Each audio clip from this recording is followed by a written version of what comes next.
மண்ணு வாழும் மத்தவங்க கண்ணு படும் அந்த கதை இப்ப உள்ள சந்ததிங்க கேட்க வேணும்.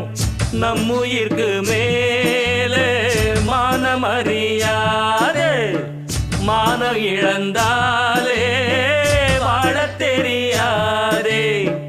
பெருசெல்லாம் சொன்னாங்க, சொன்னபடி நின்னாங்க, குணத்தா